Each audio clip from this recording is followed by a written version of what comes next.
Once upon a time, deep in the heart of an enchanted forest, lived a little hedgehog named Hugo.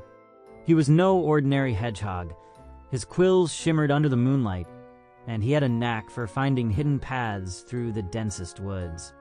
But one fateful night, a council of elder animals accused Hugo of bringing misfortune upon the forest.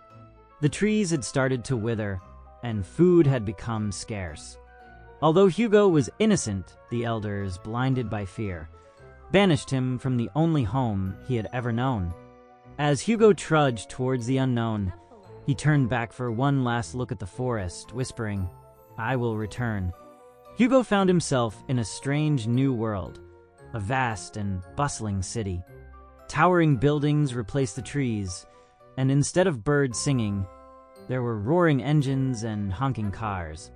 The air smelled of smoke and metal, and the ground was hard and cold. He had never seen anything like it. Lost and frightened, Hugo scurried through the alleys, looking for a safe place to hide. But the city was not kind to small creatures, and danger lurked around every corner. As Hugo crept through the streets, he stumbled upon a peculiar old rat named Rufus. With a torn ear and a scar over one eye, Rufus was feared by most city animals. "What have we here? A forest creature lost in the land of men." Rufus sneered. Hugo, despite his fear, told Rufus his story. The old rat smirked. "You want to go back? Then you'll need to be clever. The city plays by different rules, little one. But maybe, just maybe, I can teach you." Hugo had no choice but to trust Rufus.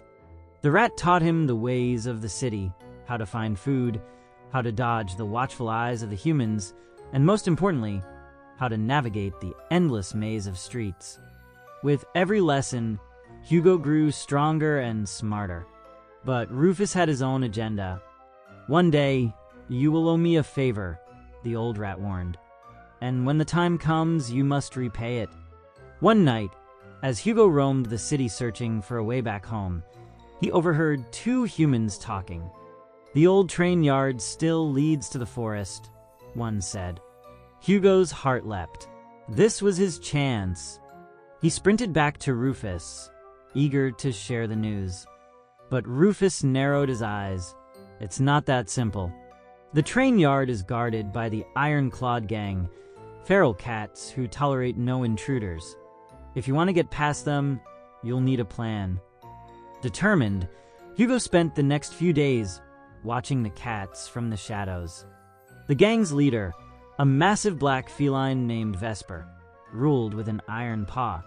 Hugo knew he couldn't fight them head-on, so he had to outthink them. He devised a cunning plan, one that involved trickery, distraction, and a little bit of luck.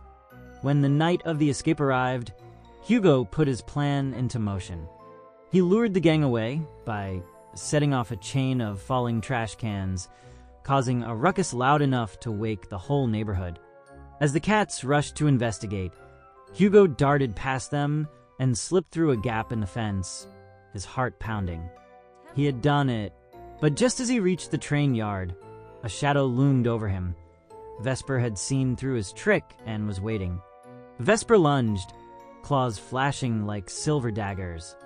Hugo barely dodged in time.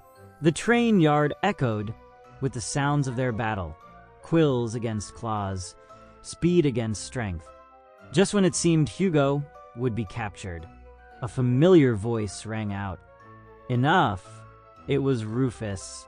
The rat had come to settle his debt. "You owe me nothing, Hugo. Run." With one final desperate leap, Hugo bounded onto the last departing train. As it rumbled through the city and into the countryside, he watched the skyline disappear. He had escaped, but his journey wasn't over yet. As Hugo stepped off the train and onto familiar soil, he felt a surge of determination. He was no longer the same frightened hedgehog who had been banished. He had faced the city, outwitted the cats, and learned the ways of survival. Now he had to uncover the truth behind the forest's misfortune and prove that he was never the enemy. The adventure was far from over.